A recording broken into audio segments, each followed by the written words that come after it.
What's going on, guys? Saiyan here, back with another What If on the channel, and in this video we're ending the theory of if Goten had trained. This series has come a long way, and it was one of the what ifs I had a lot of fun creating.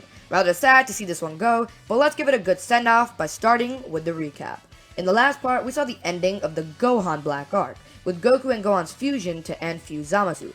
Gohan Blue was more than strong enough to defeat Fuse Zamasu, but wasn't expecting what came next, as Infinite Zamasu. Future Zeno was summoned and still erased everything, but then the tournament came around with the Zen exhibition match, participants being Goku, Gohan, and Goten. Together, they all won their respective matches, and are now tasked with finding other members. Before this part begins, let's hit 50 likes, and if we do, I'll continue with another part with the More arc, which if you know, I usually don't do, at least not till it's over, which will be December 20th. So make sure to also subscribe, and let's get right into it.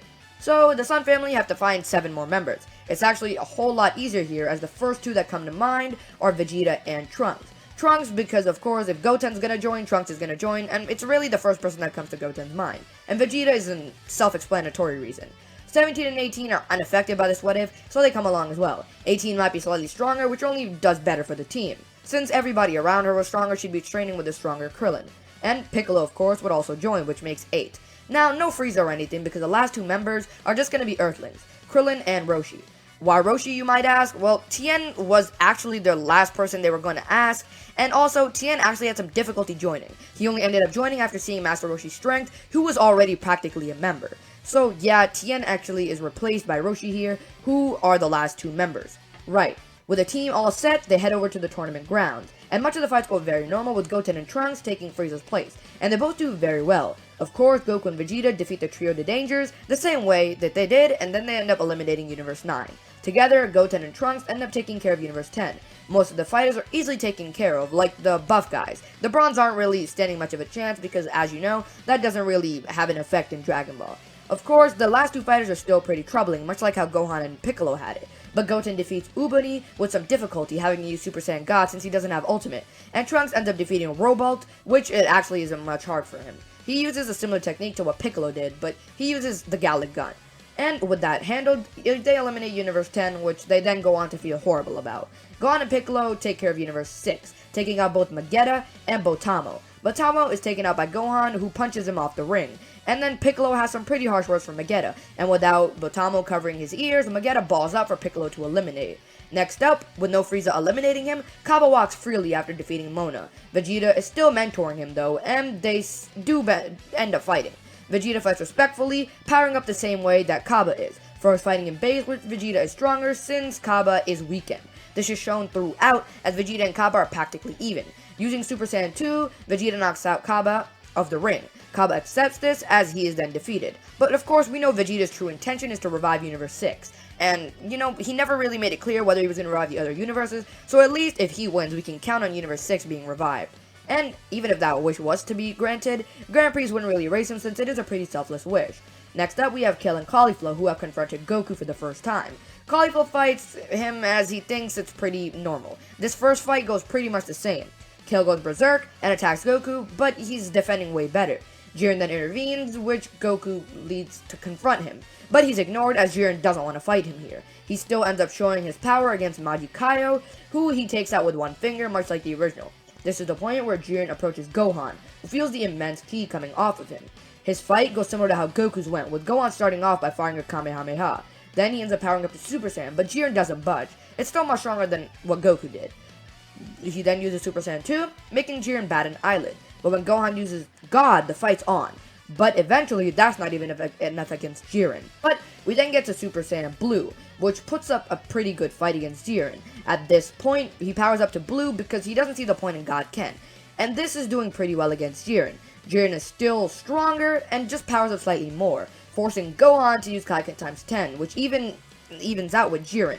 But as their fight goes on, it gets more and more intense, with each party powering up further and further. Gohan tries to big brain it, Jiren, and powers up from Blue Kaioken to God Ken. This starting to throw Jiren off because when not attacking, Gohan powers up to God Ken, times 30, speeding towards Jiren, but then suddenly powering up to Blue times 20, landing a solid slow. Although it throws Jiren off at first, he's eventually able to catch on and just brute forces it, and gets Gohan down. As a last resort, Gohan uses the Dragon Kamehameha. By the way, it's a made up thing and not actually real, created by Master and Media.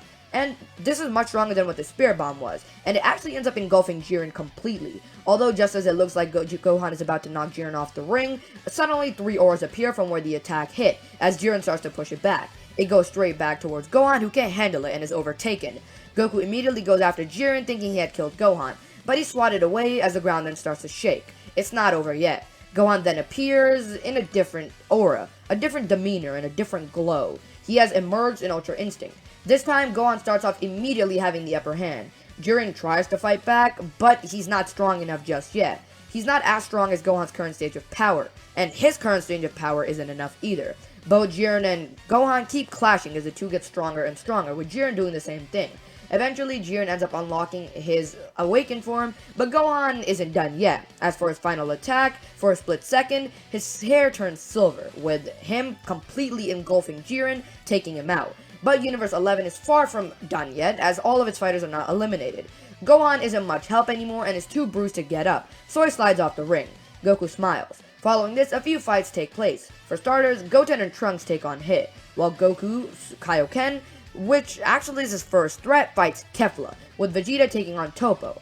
Vegeta's fight goes pretty much the exact same, with Toppo eventually using the God form against him, and this forces Vegeta to unlock Blue Evolution. Here, he isn't fighting up against Jiren, so Toppo is the catalyst. He's actually much closer here as well, and with that, he barely defeats Toppo with a final explosion. Although Vegeta is stronger, so he's still able to survive in the ring.